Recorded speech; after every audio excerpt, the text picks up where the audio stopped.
All right, welcome everyone. Welcome to the webinar. I don't see anyone joining yet. Oh, there's our first person. Always Okay, fun when we're waiting. slowly everyone will start to trickle in. I forgot to ask Ash how many people were actually registered for this. I think it was around 50 or so. Oh, that's good. Yeah, so we'll just give it a couple minutes and let everybody kind of trickle into the room, and then we'll do the introductions. I'm really happy that you guys are here. I know it's a Thursday night, Thursday evening. You guys are calling in from all over the country, so I appreciate you all taking the time to be here. So thank you. I even see Lee is here. Awesome. Hi, Lee. Oh, hey. So today is meant to be a Ask Me Anything webinar. A lot of you don't know who I am, and so I'll introduce myself, and then I'll also introduce Melissa, who is here with me tonight. My name is Sarah Hornsby. I am the creator and founder of the MyoMentor program, which all of you must be somewhat interested in because that's why you're here. I wanted to put together tonight's call just to answer questions. I know most of you have communicated with Ash. He's amazing. We love Ash, right, Melissa? Oh, absolutely. Can't work without him. Yeah, he helps us so much. But I also want to be able to have the opportunity for you guys to ask me questions. And so I'm going to first introduce myself, and then I'll introduce Melissa, and then we'll just dive into whatever questions you guys have, whether it's about MyoMentor, whether it's about myofunctional therapy in general in the field. I know a lot of people have questions about that and how do you practice? Or maybe it's about, my career or Melissa's career, or even some patients. So we are happy to talk about whatever you guys want to talk about tonight. So first of all, I'll just say I am a dental hygienist by training. I haven't actually cleaned anyone's teeth since 2011. So you probably wouldn't want me to be your hygienist at this point. I got trained in myofunctional therapy in 2010. And since then, I've probably taken training courses from every person in the field.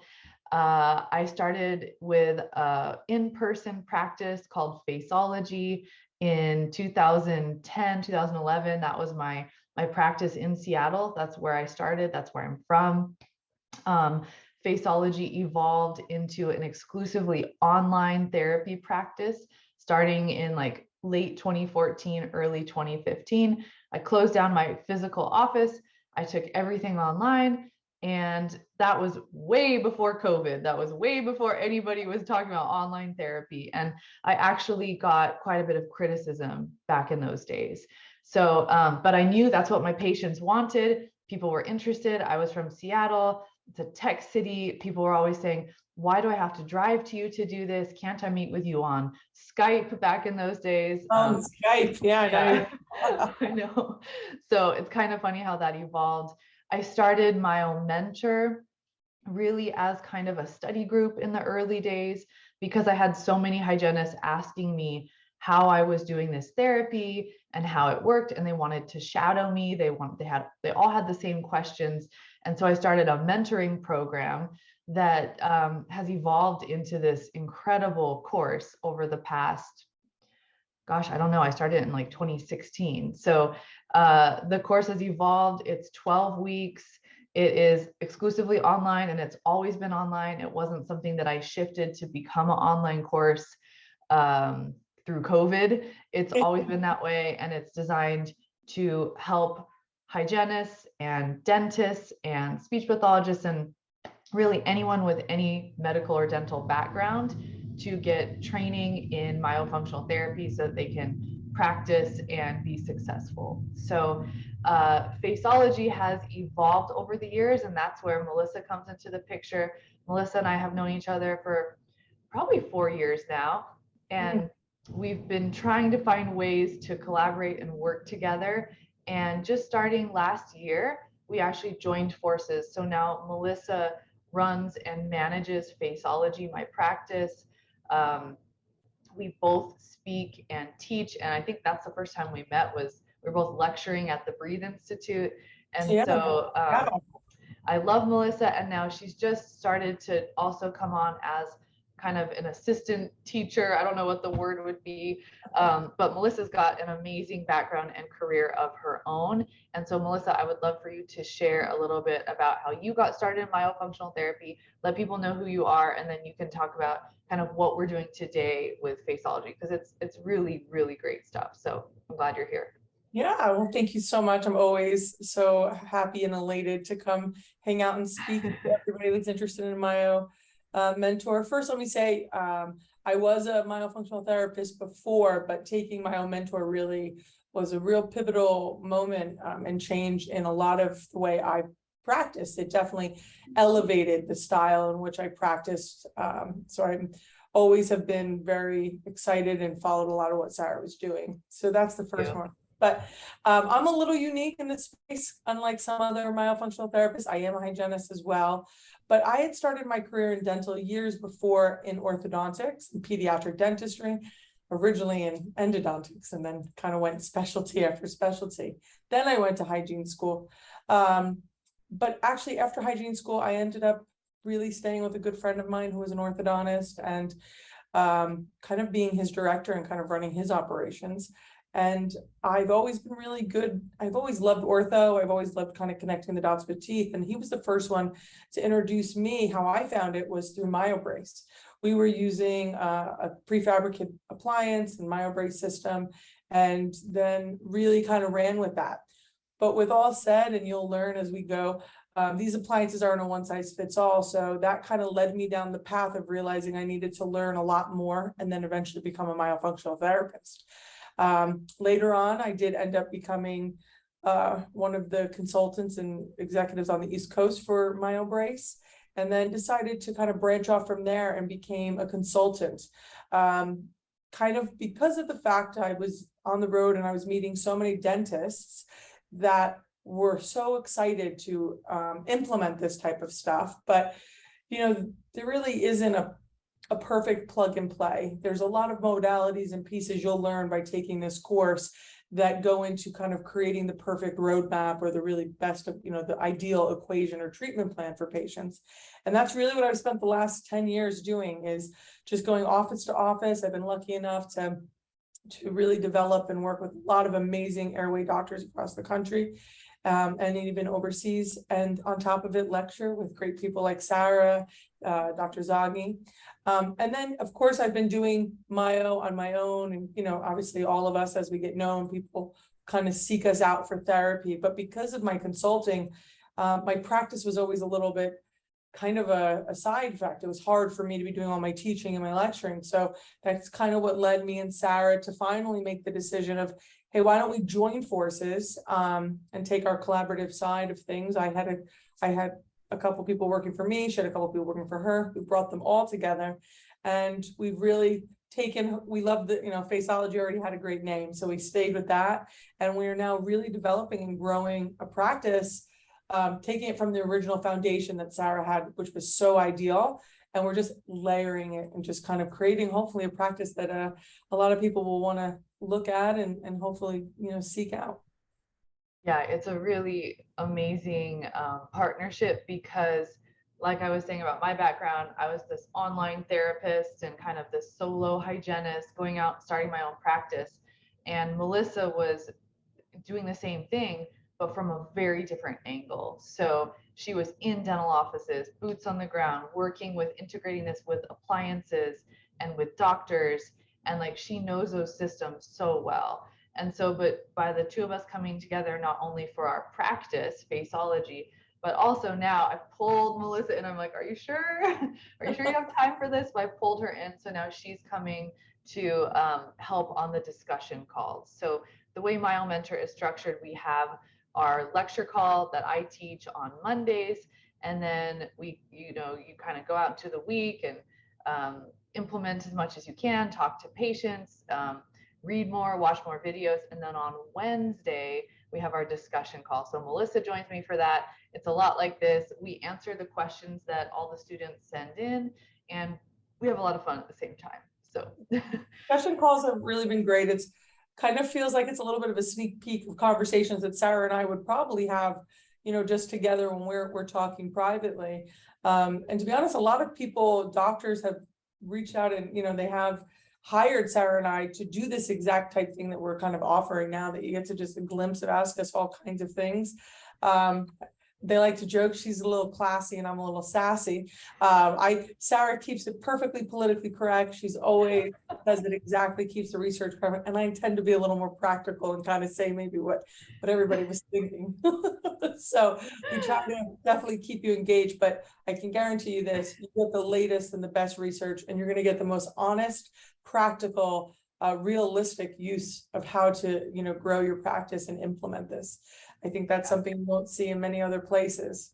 Yeah, thank you, Melissa. That's great. Sass in class. So I'm going to start off with the first question that's kind of a big one. And it's kind of one of those things that people feel guilty asking, but it says, I mean, the question is, how much money can I make as a myofunctional therapist? So, I mean, I can bring up my know it's a real question, right? And people want to know if I'm gonna invest in this course, if I'm gonna take the time and do this, like what can I get paid? So there's a lot of scenarios. Melissa, do you want to answer this first, and then I'll kind of give my take on it too? So I think, like in everything, it's what you're going, what you put into it is what you're going to get out of. Like all of it in the beginning, it's going to take a little bit of time for you to just feel it out so that you really master your craft. But I will tell you,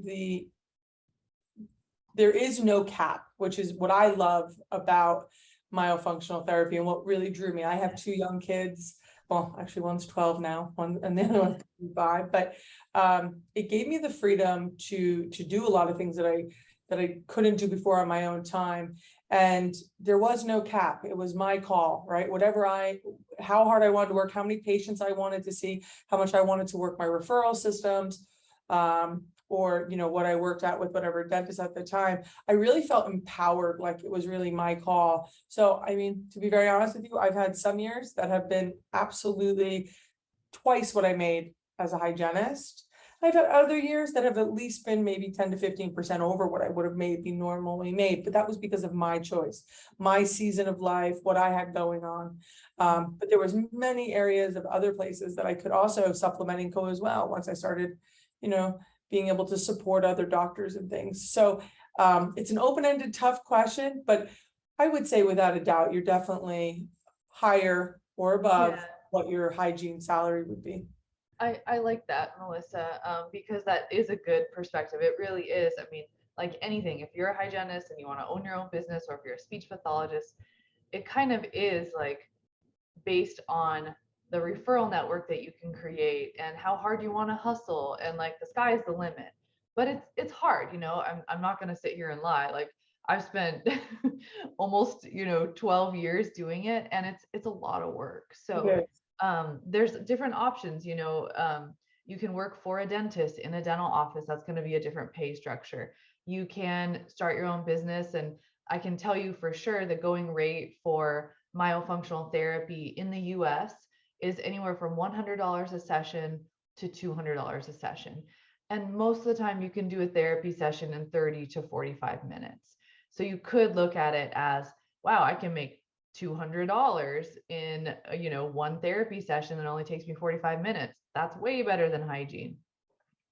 But there's more work that comes in on the back end to that. So understanding where your patients are coming from, what's your overhead with expenses, things like that. So it's very exciting, but it is starting a business, and so I think the sky's the limit. I love that.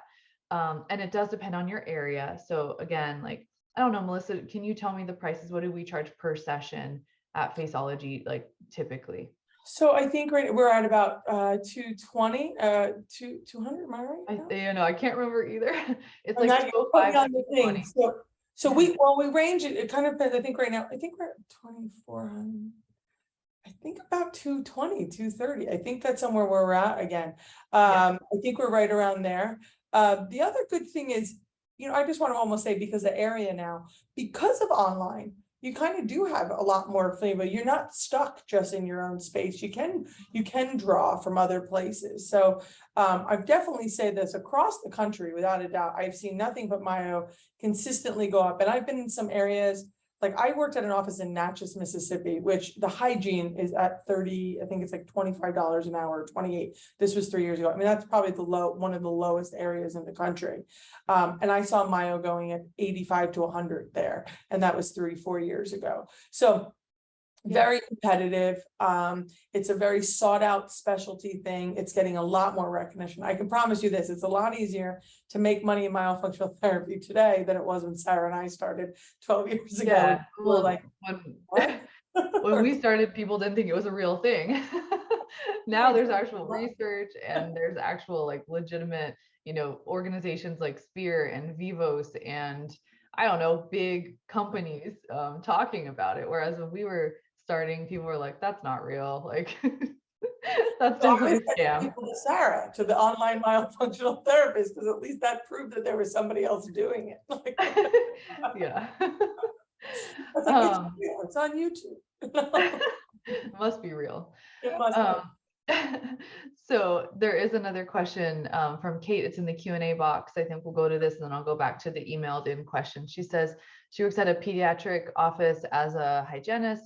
Her dentist is totally supportive of Myo and training. How do you structure payment? And when am I doing Myo for our mutual patients, but I'm using her space? Ooh, geez, that's a big question. I don't know, Melissa, we can speak broadly, but I mean, every situation there's always nuances and things that are unique about it. So it's hard to give a blanket statement on like, everyone should do this and no one should do that. But Melissa, I'll let you take a stab first. Yeah. So, again, there is so many different areas. It has so many so many variables, right? So, what's the current situation in the office? If the doctor's feeding you, how much time will you be doing things? We have to look at so many different areas of it. Also, where has your, who paid for your training? All of these different little things that might go into it. But the structure of the payment, depending on if the doctor's collecting from the patient directly, then you have to create, a new kind of position, a new area. That might be another side contract. It might be separate from your hygiene. It might be the same plus a little bit on your hygiene. We've seen some offices that will do a percentage that, okay, so, you get an additional, 10 to 12% on top of what is overall collected. I've had other offices say, no, it's okay. I break down the Myo a little bit more, but I break down and just give her a little bit more hourly because I'm being guaranteed the release. Are you working with appliances? Who's going to structure the time? So the one good thing, we have, Sarah structured the course really well. And we have so many great discussion courses where she actually gives me a fair amount of time. And on one course, we pretty much spend almost the whole hour plus just talking about these different options. And we are actually even able to talk about some examples and things along those lines to give you ideas, and we're able to support you through it. It really is variable on each particular office in your unique situation. Me and Sarah together could go through every single different one and show you the pros and cons. There's not one sweet spot. There's not like one ideal, because it's a little bit to each discretion. Each dentist is so different. Yeah, and I think one of the really valuable things that you said on one of our discussion calls, Melissa, was, or maybe it was me, I can't remember who said it, but like both sides have to be happy. So the dentist has to feel like they're getting a good deal, and the hygienist has to feel like you're getting a good deal. And if both people are happy, it can work. But the minute that feels out of balance, where like you feel resentful that you're not getting paid enough, or you're not getting a fair enough deal, or the doctor feels resentful that they're getting taken advantage of, or they're not collecting enough and they're providing all these resources and referrals. Once that happiness balance gets off, that's where there are problems. So it's more about communication. Agreed. Sorry. And that doesn't happen now in the beginning, right? So in the beginning, we're all healthcare providers and we start learning all this. And actually, I think a dentist just called, and they're like, hi, I just started going down a rabbit hole, I believe. I think I need you to support us, right? Once you start seeing how much you can benefit patients and all these things are connecting, of course, it's all hands on deck. Everybody's like, whatever you need to do, I'm here to support you. But then all of a sudden, like anything in a new Reality, like the reality, newness wears off. and you know, being on a consulting side, I talk to the dental side a lot, and unfortunately, dentists were running a business. And in the beginning, of course, we want to do everything, but when all of a sudden it's really changing the dynamic or affecting, funds coming in and the business is now running at a loss for a new program, or, even when sometimes you implement a new laser and all of a sudden now there's no ROI on that. It's important to know. Now stress kicks in and people start to be like, okay, maybe I'm not so altruistic after all, and then this is where like money always makes things a little, I don't want to say challenging, but it brings another layer and it really requires really high and efficient communication. But it's hard to have high and efficient communication when you don't know what you have to talk about. You don't know what you don't know. So, I mean, that's what we hope that we can show you, is kind of give you some of the insight that we went through over these years. And hopefully you won't have to cross that, have those obstacles. And so I've helped a lot of offices and a lot of dentists on one hand and hygienists on the other hand. Like Melissa and I are in this interesting position because we relate to both so well. We used to be hygienists, we worked as hygienists, but now we also manage businesses and practices. So we can relate to both so well. So I'm like a huge advocate for the hygienist when like the hygienist is here and I'm talking with the hygienist and like the dentist is, and we're trying to figure this out. Or if the dentist is saying, hey, I want to bring my team and practice with you guys, now I'm an advocate for that team. And so Melissa and I are both used to working with, no matter what side you're on, kind of figuring out how do we advocate for you to make that optimal. MyoMentor, I can't believe it. We've had over 900 graduates at this point. So since 2016 to today, so 900 opportunities for these types of conversations to come up is a lot. And so we've talked about a lot, we've seen a lot. Melissa has her own whole experience before even, working with me. And so that's where we're coming from with a lot of these answers to your questions is, what have I seen work before? What have I seen not work before? And so, we can definitely use you as a case study. Come on, and we'll help you figure out like a great scenario. Absolutely. Mm-hmm. Okay, let me check that Q&A box. I know there's a couple other questions.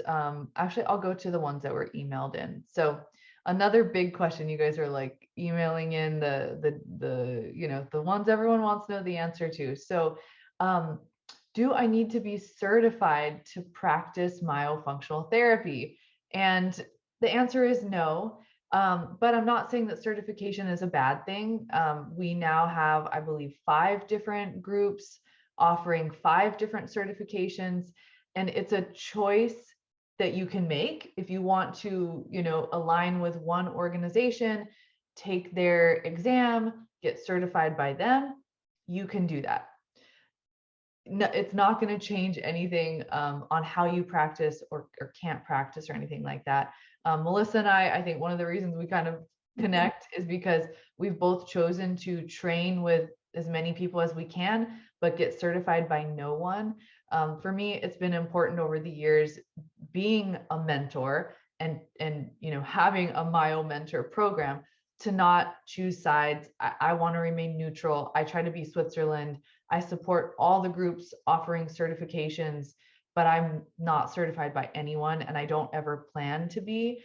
So that's my stance until something changes where it's required or whatever. I'm wanting to support all the groups, but belong to none. And that's my opinion and choice. But if taking a certification or having a letter behind your name that someone gives you when you take their course, if that's important to you, then I always encourage people to do that. So I don't know, Melissa, what you want to add, but that I'm aligned with exactly pretty much what you're saying. But for me, when I first got into this there wasn't really a certification that was to be honest, that was going to be able to give me what I was looking for. So here I was coming from an orthodontic standpoint. All I really cared about was appliances and implementing this into orthodontics, because that was my home. That's where I spent. I actually never would have thought I left. And there was no certification that was even talking about how to do myo around appliances, or really, I would talk about appliances, and there was some myofunctional therapist that told me I had no right to talk about it. And I was like, wow, my whole career I've been talking about appliances, because that's what dentists taught me. That's what I learned. I mean, that's how I sold appliances. That's how I work chairside, all of this stuff. So I kind of felt like I had to go out on my own. So for me, in the beginning was just get as much information as I possibly could from each and every one, and then try to implement. And then from there, I felt so empowered, because I was like, wow, okay, this one's doing it like this. It would lead me down to do more. And then as I kept going, and then as I was like, well, why would I align with just one of them? Because for me, I didn't want to pick teams, and I was on my own space, and I was creating my own path. And as Sarah has said, me and Sarah have been very blessed. We've been invited or taken numerous courses. We've become friends and colleagues with a lot of these, and been very lucky to meet some of the founding people, right? But you can even start talking to some of them, and they even have their own side to things. It's a new industry, but it's gotten Small field. It's a small field, but I will tell you, the growth that has happened in these last 10 years is so amazing, and it's only getting better. But you got to start with the ABCs and the foundation. The one thing I can tell you, for me, after practicing, I was already practicing 7-8 years by the time we were at like 6 years each, 7 years when we first met. First time I took it, what Sarah was able to teach, where a lot of people taught exercises, and that's great, that's not hard, but to be able to teach how to lay out and present a true therapy session and have structure and organization to it, and feel really confident in where I was going and how to get there, that was something I had not seen else. And, I haven't really seen another course that's anyone willing to have me on and talk about appliances and be free, where Sarah really, we keep it straight and honest. And I think that's something really beautiful. And the certification is more just really, like Sarah said, if it means something to you, then more power to you. But if you're looking for a good foundation, I think start there, and then feel what you love about it, and then see where you want to go. I think that's so funny, because I had no idea that Melissa was like such a big fan of MyoMentor. We met and I was like, oh yeah, you should join my next course. You might like it. And, we were talking, and I said, join it, you can be my guest, jump on, because maybe in the future, we can do something together. Or we were talking about making an appliances course, which I think is actually in the works right now. So we thought, well, you have such good information. Join my course, see what you think. And so then Melissa joined it and kind of went on her own way. And then I started getting all these referrals, like, take MyoMentor. And Melissa Mugno told me to take MyoMentor. Melissa Mugno. I'm like, wow, she really liked the course. And then talking with you, and you say that, it always makes me so happy that, I feel honored that you took my course and then you thought it was great, and you're like sending other people. So thank you. And I say that in a sense of, and this is and if any of you guys want to look, whatever, this is years before us even collaborating, was it? Because every other course I had kind of gone into and started, that you and I, we sat next to each other in some of different courses, and it was great. Everybody has their own take on it, but I didn't feel a lot of times like, okay, I was getting that much different for what I needed into reality of what my current situation was. Not, I love textbook. We've all been to school. We all had to follow protocol and go through a curriculum, which is perfect, because that was an outcome for a test that we had to take. But I guess I'd like to say the real life is the real, like, when you're done with this course, you can go see patients. There's to it. So you want to be able to implement something real life. And so for me, I always was really lucky. I was always able to connect the dots very quickly, and I was able to, demonstrate and do things, but I was definitely working harder then smarter.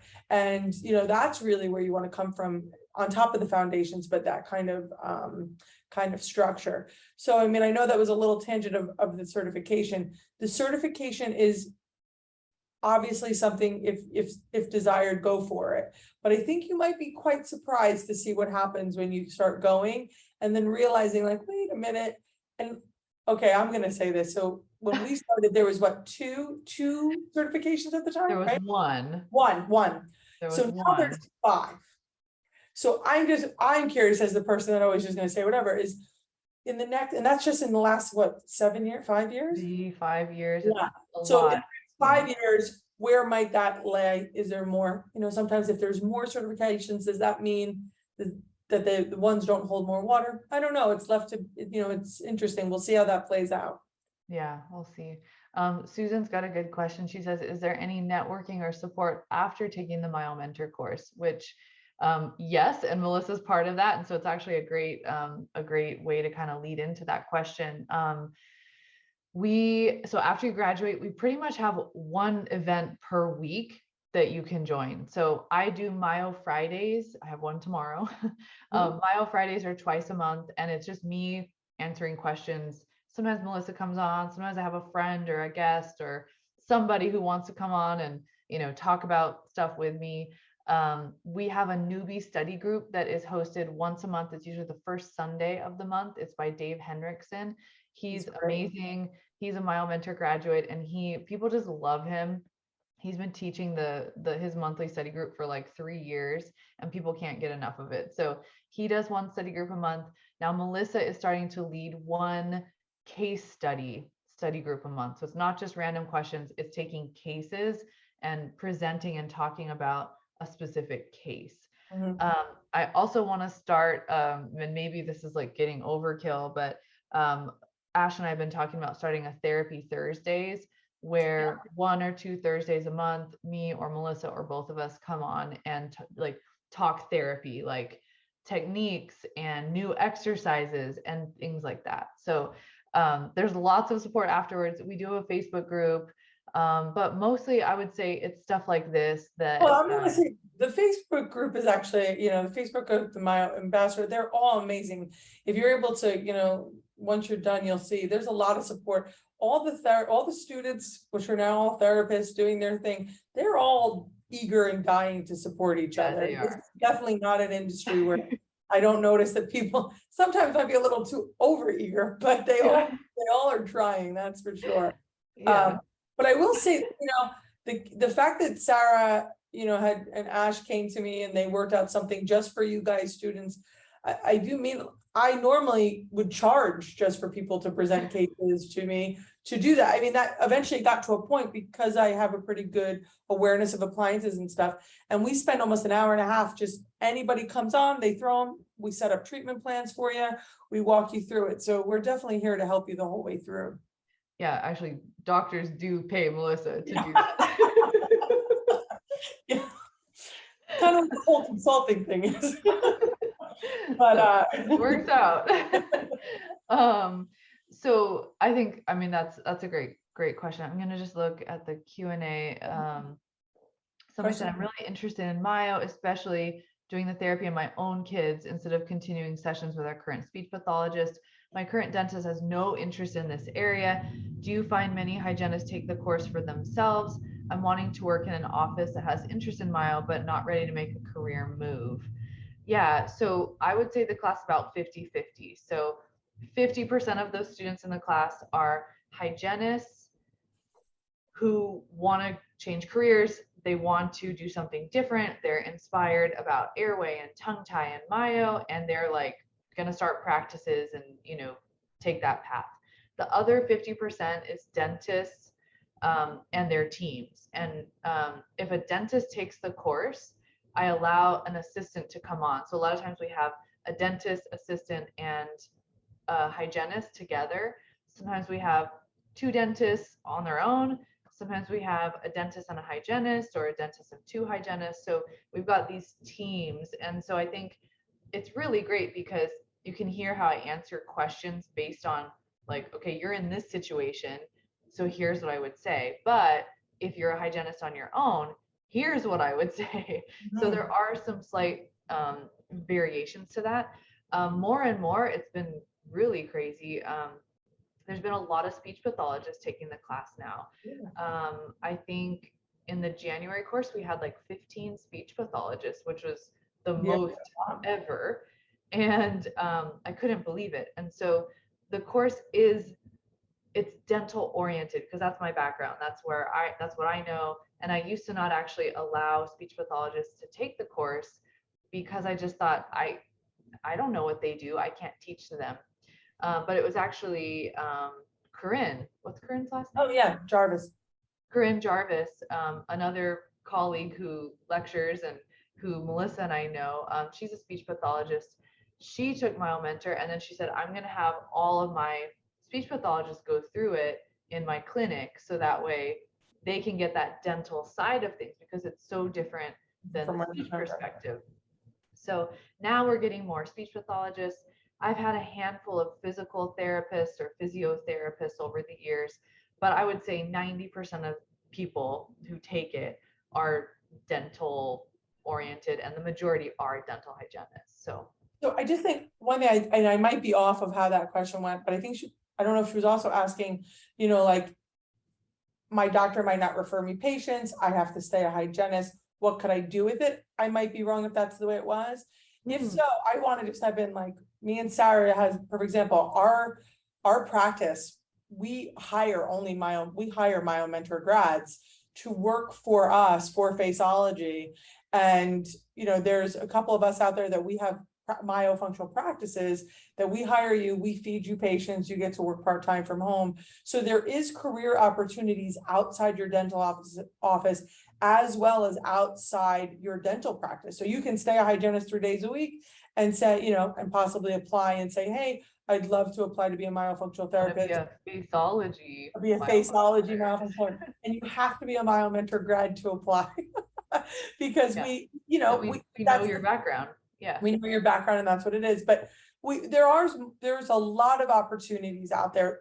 Even if you're not ready to say, hey, listen, I got a great deal in my office, I do great as a hygienist, but I'm really aware of this, and maybe this is something I want to build for my 5-year plan or my 3-year plan, but I want to start looking at it now. Yeah. And most of the time, once you start doing something like this and you start speaking to your dentist or to your provider in a way that sounds, like, wow, this is something to be, they usually tend to come around. Yeah, no, that's a really good point. I'm glad that you picked up on that nuance of the question. I've got another one here. It's more, it's from Katie. She emailed in and she said, do you have an opinion on the best dental snore device to use as a co-treatment with myofunctional therapy? Do you have any experience or opinion on these types of things? I mean, that's a tough one. I mean, myofunctional therapy can be paired with any other treatment modality that you're doing for snoring or sleep. So it's not really tough to figure out. It's just like, when I say tough, it's more like the patient has to understand that the reason they're snoring or the reason they have these sleep disorder breathing issues is because they have underlying root causes that are actually myofunctional disorders. So you've got to correct these underlying issues or address them the best that you can in order to now correct the snoring and sleep apnea and all that. Obviously, that's a big question. We get into that in great detail in the course, but anything you want to add to that, Melissa, if there's any certain appliances? It's structure, function, behavior, and an appliance is going to address a structural situation. We're talking about the function and the behavioral situation. Anytime, so not to go in on one particular appliance, but an appliance is going to address a structural situation. That's it. It's not going to fix the environment around it. It's not going to change the habits in which the patient had originally created and what got them in the position to need the appliance in the first place. That's what this is about. This is about learning about how to connect the dots and really build, I like to say, and become someone's airway traffic controller and be able to really guide them and teach them and walk them down a plan that is going to address multiple areas. And that's really addressing their functional issues, their behavioral issues, as well as saying, hey, we're going to complement and use whatever structural device you want. Obviously, we go into way more detail, but that's really kind of the basis of it. So, you know, there's not a smoking gun on that one. It's a broader thing about connecting things. Yeah, great answer. Kate in the Q&A box is asking, is this course for pediatrics? I may want to expand into working with adults in the future, but she's currently in a pediatric office. My dentist wanted me to ask if you guys have any brand of laser that is most commonly used for frenectomy. So that's a two-part question. Let me answer the first one. The course is designed, it's a really great question, because a lot of people who are interested in infants, this is not the course. So the 0 to 3, I talk about, we have 1 week dedicated to kind of early childhood development, but for the most part, this is working with kids who are, 4, 5 and older, and adults. So any child who's old enough to like interact with you, to do exercises, will benefit from this. We don't get into feeding therapy, breastfeeding therapy and exercises. So basically 3 and under, we talk about because it all starts there, but I don't teach exercises or treatment around that, because it's kind of, we'll talk more about this, but there's some controversies around like scope with speech pathologists, occupational therapists, and hygienists, and what we should or shouldn't or can or can't do with certain backgrounds and licenses. So anything you want to add to that, Melissa? No, I agree. Okay.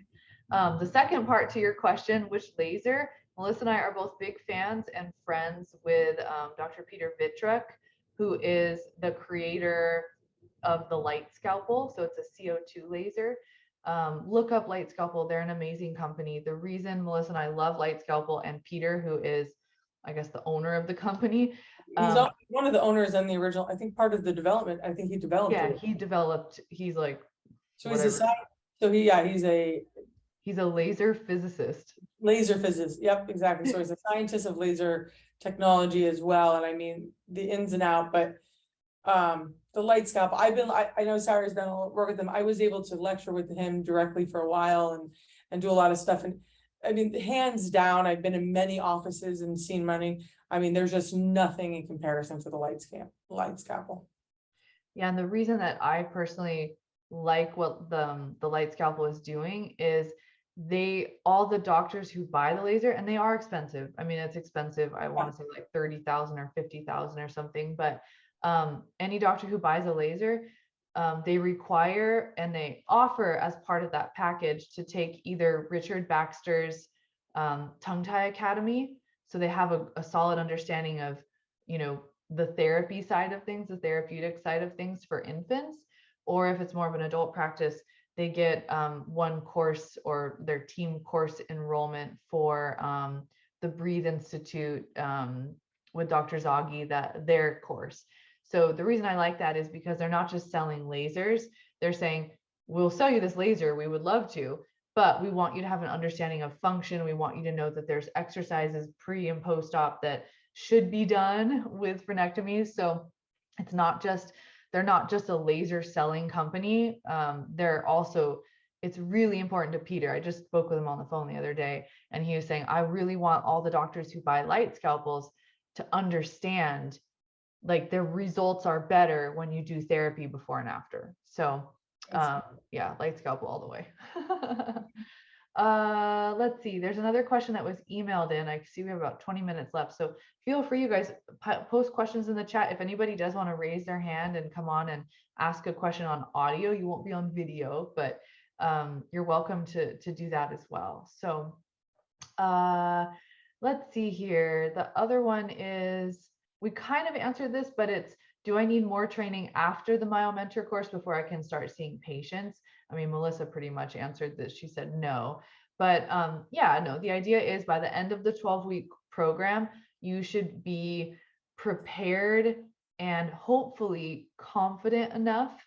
I really work hard to instill confidence and, make everyone feel not just like you've got all the documents ready, but like that you feel ready, because we've practiced talking about it and you've heard it talked about enough, and you've gone out and talked to patients about it on your own. So the idea would be that, yes, you can leave the course, you can start seeing your first patient, and we actually want to help you do that. So let's see. I think one other question is, what makes MyoMentor different compared to other training courses? I see there's a lot of options for education. So what's different about MyoMentor? Well, Melissa was talking a lot about this, but I can tell you from my perspective as the person who created it, my goal in designing a course was to make something that I didn't have when I was new. And so when I first got trained, I remember taking the course and thinking it was really amazing and interesting, and I wanted to do it, but it was so hard to actually get started. And I feel like a lot of the tools that I wanted were not available. And so way back then, I knew, I kind of had a seed planted in my brain that I said, if I can figure out how to do this, I want to make this easier for other people in the future, because I feel like there's so many dots that I had to connect on my own. And so my goal is to help connect those dots to make it easier, so that what took me 3 years to figure out in real life and practice, you guys can learn in a 3-month, 12-week course. So that was really the goal, was to just make it a real life, give you all the tools that you need to really be able to start. I'm also really excited these days that we have so much research around myofunctional therapy. So at every chance I get, Melissa knows, she kind of jokes, I'm integrating in, there's this research article, there's this document, there's this protocol you need to know about. I really want everything to be like backed up and evidence-based, so that when you guys go out there, you don't just feel like you're making stuff up, like, well, Sarah told me this. I want you guys to have documents and research and resources that you can show, so you feel legit. All of us, I think on some level, we feel like we're imposters in the beginning, like we don't really know what we're talking about. And so I want to give you guys those tools. So I guess anything you want to add, Melissa? Yeah. I think the one thing about the course as well that might set it apart currently is, I not only seeing on the back end of it, every course I've taken 4 of them, 4 or 5 of them, different courses, they're all different. And I mean different in a way that they're always keep growing. They keep evolving. And that means that this current course that you'll enroll in is going to be of the most current, up to date courses. You've done 4 or 5 MyoMentor courses now. Yes. Yeah. Oh, sorry. Yeah, that's what I meant. I'm so sorry. I apologize. Yeah. 4 or 5 just throughout different times. And I'm just always so elated and so amazed about how everyone is just still, it's always pushing, it's always staying current. So where you're today, of course, compared to even just the last one, no, I'm not, the core, the structure is the same. You're getting that really amazing ability to, learn the exercises, learn the verbiage, really connect the dots, as well as be able to start it, run through it kindly, and have the patient at the end know exactly why they're doing it, how they're doing it, and what is the expectations, and what are their current limitations. Her exercises make sure that they really do they give you variations and variables how of to what step it up or step it down. Is able to exactly modifications for different compensation patterns. You get a nice deep dive in on all the current stuff, but at the same time, you're getting the most relative information. That I have not taken as many other courses as I've taken Sarah. I've taken a lot of them, but not as duplicated. But there's not a lot out there that keep you up that much and that frequently.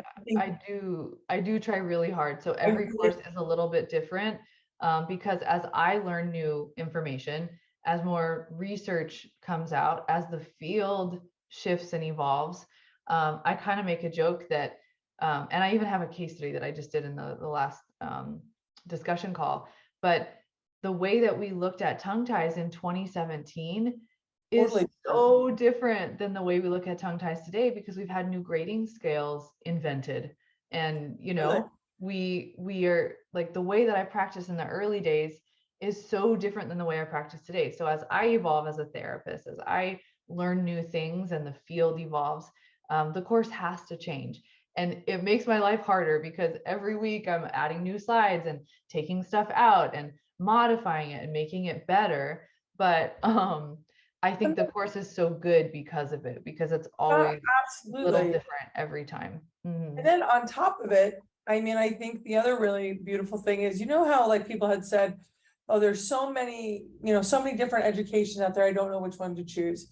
I think another really cool thing is we're going to speak freely, just like we're doing right now. We're going to be very honest with you as well as, Sarah's going to give you the beautiful foundation, laid out exactly the way it needs to be done. But then you're going to have this really interactive second call every week that's going to open up, and you're going to walk away in those 3 months knowing the names of all the main people that you need to know. We're going to talk about different things. There's nothing that's off limits in the course, like, which makes you feel way more confident and understanding, because there's so much information out there. You can get really overwhelmed. I know I did.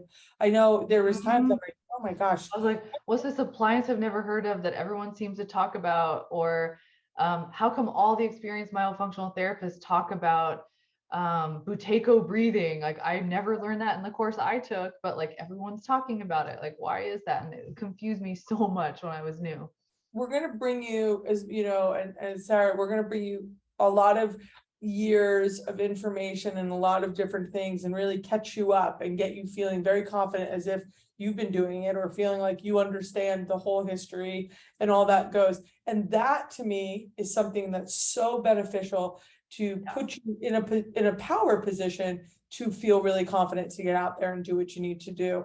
And that's not a sales, that's just the truth. It's absolutely what you'll get out of it. And you'll also hear, sometimes how, we're not sure. Let us reach out to one of our colleagues and find out that answer. So that type of honesty and authenticity, I think, is, really what separates what you built, Sarah, compared to a lot of others out there. Yeah, thank you, Melissa. I appreciate all the like kind words. I love it. You're so sweet. I mean, we've got about 10 minutes. I have some specific questions here that are more like patient related. So we can get into some of these. I think all the big picture questions are answered. This one is, have you ever worked with a patient where the symptoms get worse after treatment? For example, worse tension, migraines, or TMD? I have a good answer for this, but You go first, because we just okay. had, yeah, I mean, go. Okay. If patients get worse, they're doing something wrong.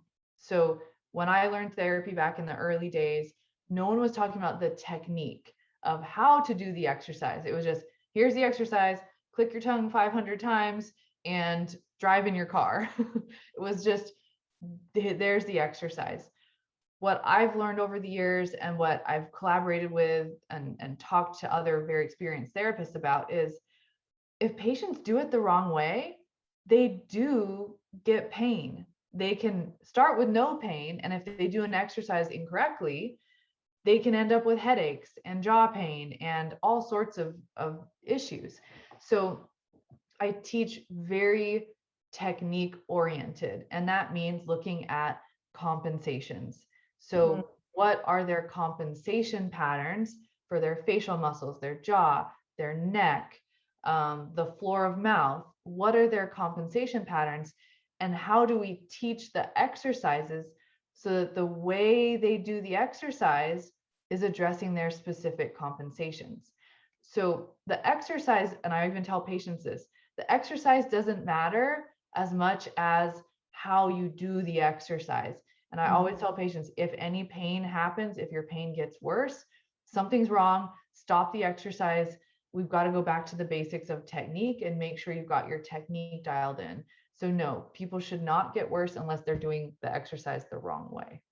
Yeah, so I mean, to go on that question of what can also occur is usually it means that somebody has not been diagnosed properly with their compensation patterns, and if they've been giving exercises and it's creating it to be worse, it is because they were not properly set up.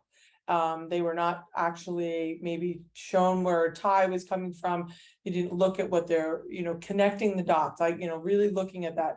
A full myofunctional evaluation done properly is going to really set somebody up so that they know, so that why and how they need to do everything, right? So that's a lot what you're going to learn. How do you use blocks? How do you do modifications for their compensation patterns? It's not just visual, people. It's way deep seated underneath, right? Honestly, I've been doing a lot of other work and really have been diving into a deep thing. Is, the jaw holds so much trauma from our childhoods, from our adults. We wear a lot in our jaws. And when you get into those TMD and TMJ patients, there's a lot more going on there. And I mean trauma, it can be all types. It doesn't have to be the worst type. It can be everything, but we can tend to hold a lot here.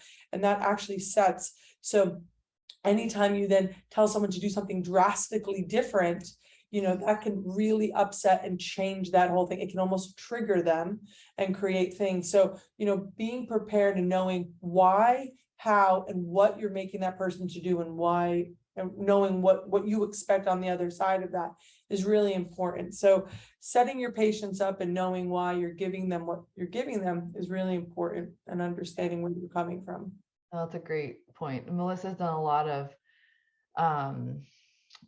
training and work outside of, so the really interesting thing about the field of myofunctional therapy is so many people start with just the basics of the myofunctional stuff, and then they go down these rabbit holes of breathing and cranial sacral therapy, and Body they work. start incorporating body work or these other cross body brain exercises and primitive reflexes. And so that gets overwhelming when you're a new therapist and you're thinking, oh my gosh, Melissa does that and Sarah does this.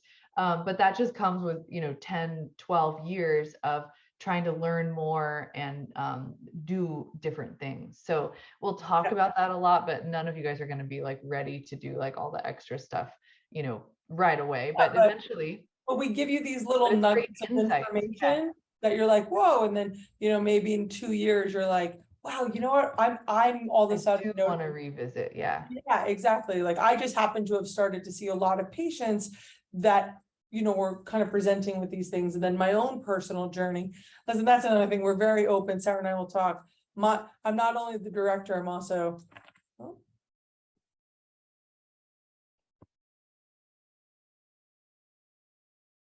I think I froze. Sorry. I think I did. Sorry. I don't know. It was one of us. But yeah, I think there's so much to this field that you can really build on. So Jenna's asking, or Jenna, she says, do you teach how to do the therapy 100% online?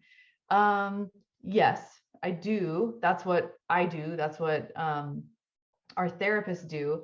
I think my message has changed over the years. So I always used to say to people, start in person, see your first patients, where you can physically touch them, feel them, look in their mouth.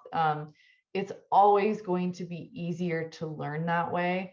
That's how I started. For 4 years, I practiced exclusively in person. I transitioned to online. So like the skills that I developed from seeing people in person is how I got good at online.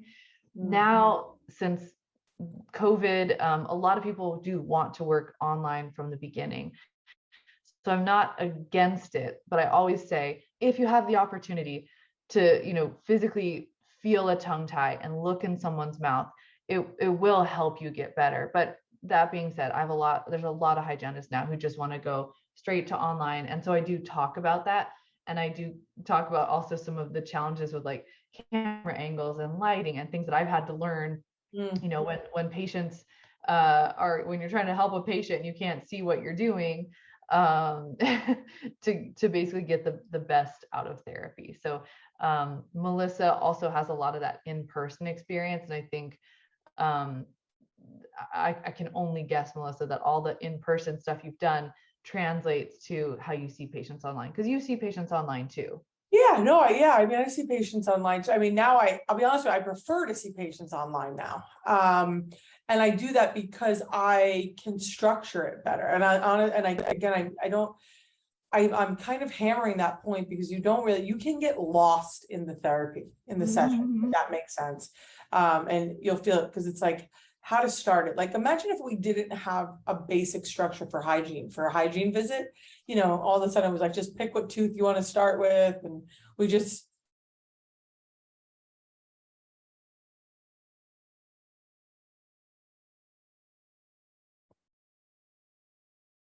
I don't know if it's me. Maybe that was me. Might be my internet.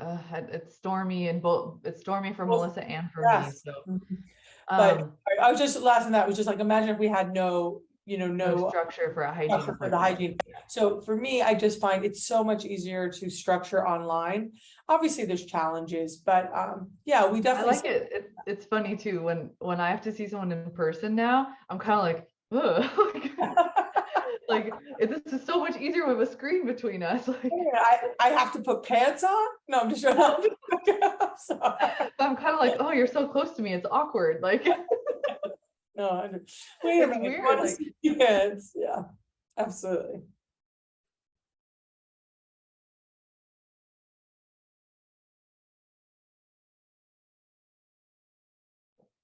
oh geez, I don't know what's happening. That's Yeah, good it's thing the like, call's almost over because we're having like almost. internet issues. But no, I was just saying I do have to go into dental offices sometimes and they're Mhm. asking that, can you sit down? Can you run through a therapy session with me and my hygienist? And I do that. I'm like, oh, this is so weird. I'm next to you. Like I don't have this like screen to 100%, yeah, you can control the appointment. I agree as well. You can control the flow of the appointment a lot easier. So absolutely, yeah. well, I guess we can wrap it up. Thank you guys all so much for joining us and for being here. Thank you, Melissa, for coming on and helping answer questions. I'm really excited to have you be a part of the next MyoMentor course. This will be her second full course to be a part of. The January, I mean, Melissa's only started doing this in 2021. So we had our January class and then the May class. The September class is starting next month. And so I hope all of you can join. If you want to hang out with me and Melissa twice a week, we'll be there. And I'm excited. So please reach out if you have any questions. If you want to know more, email us. I'll connect you with Ash. He's got all the details on how to get signed up. Yeah, we'd love to see you there. Anything you want to say before we go, Melissa? We would love to have you. We'll definitely keep you entertained and we'll make sure you're nice and informed. All right. Thanks, you guys. Have a great So night. much. Good night, guys. Bye. Bye.